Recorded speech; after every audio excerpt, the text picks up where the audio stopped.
Yo, what's up guys? Nandito naman tayo sa ating gym for today. So, ito si Haring Bakal. Ang gagawin niya ngayon is bench press. So, first time yung gagawin tong 200 pounds. So, kaya yan. Haring Bakal. Go, go, go, go!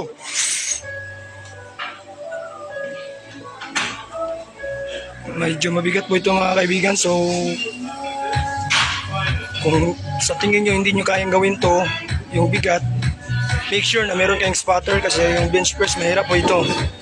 So, si Haring Bakal, magaling to. Taas ang experience niya. Malakas to. Kalabaw to sa amin. Go Haring Bakal from Bob Gym. Let's go. One more. Yun.